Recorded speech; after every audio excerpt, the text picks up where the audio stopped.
Welcome back to my channel. Maraming salamat po sa lahat ng nag-subscribe at nanood ng aking mga videos. Sa mga hindi pa po nagsasubscribe, kindly click the subscribe button and like and comment below. Ngayon po ay gagawa tayo ng Cassava Pie. Ang mga kakailanganin po nating ingredients ay 1 teaspoon of vanilla extract, 2 eggs, and 1 can of evaporated milk. Sa atin naman pong mga dry ingredients, kakailanganin lang po natin ay 1 teaspoon of salt, 3/4 cups of sugar, at ang ating it's like crushed cassava, 1 cup of crushed cassava. And kakailangan din po natin ng crusted. Ready-made na po siya para sa pie.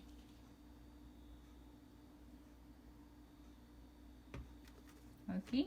At ngayon, ang gagawin po natin ay paghahaluin lang po natin lahat ng ating wet ingredients.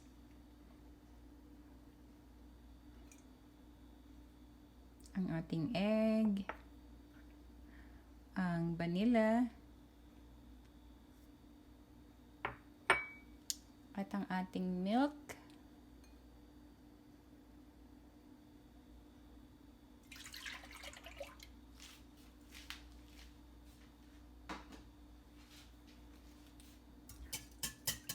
Atin po siyang hahaluing maigi.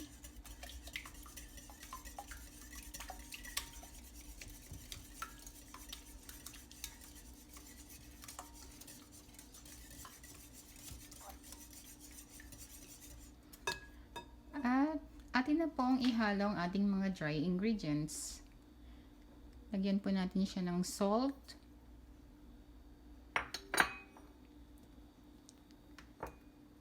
sugar,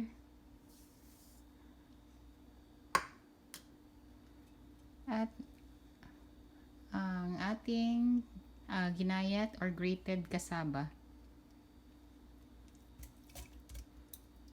Okay.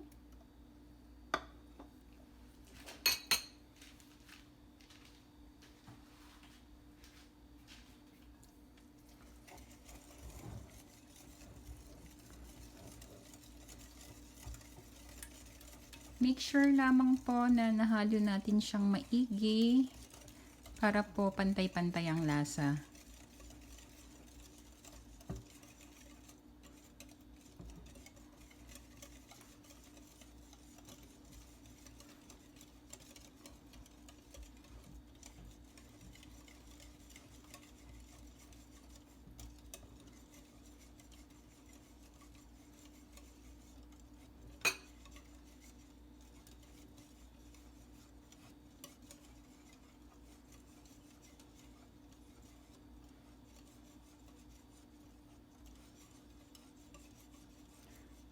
Okay.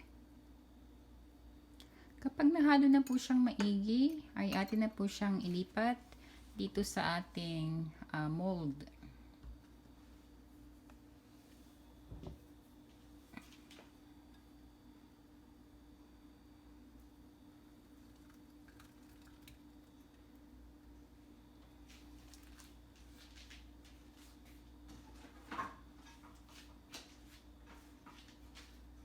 Ngayon, i-set po natin ang ating oven sa 350.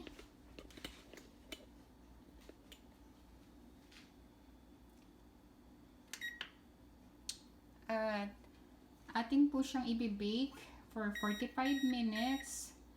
Pero painitin po muna natin ang ating oven ng 15 minutes bago po natin siya ipasok.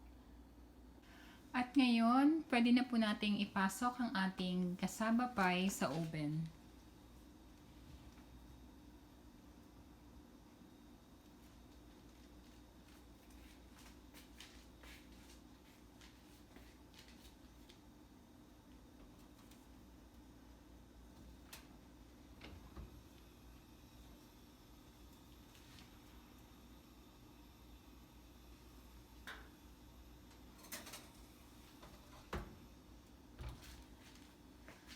Okay, antayin lamang natin siya na maluto and I'll see you guys in 45 minutes.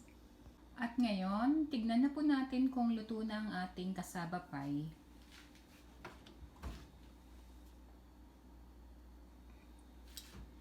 Tutusukin lamang po natin siya ng toothpick at kung mamasa-masa pa po yung toothpick, it means na hindi pa po siya ready. Kailangan pa po ng ilang minuto. At ngayon, luto na po ang ating cassava pie. Atin na po siyang tatanggalin sa oven.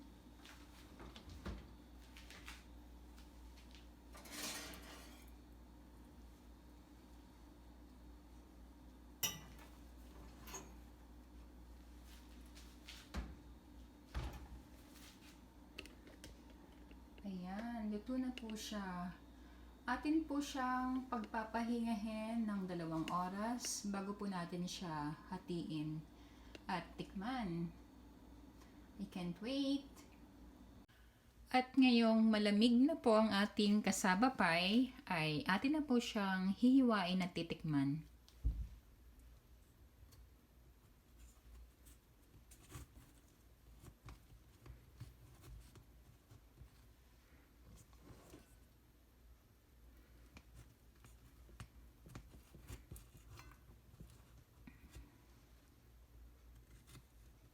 Okay, siguraduhin lang po natin na okay yung pag-slice natin hanggang ilalim.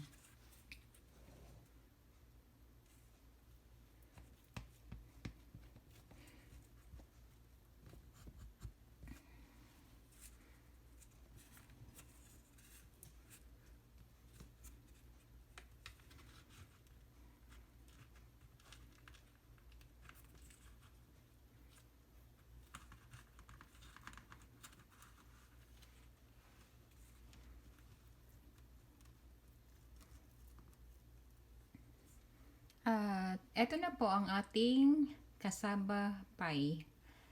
Atin na po siyang titikman.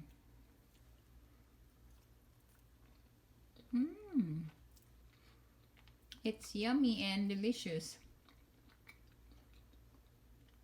Hope you like this video. Don't forget to subscribe to my channel.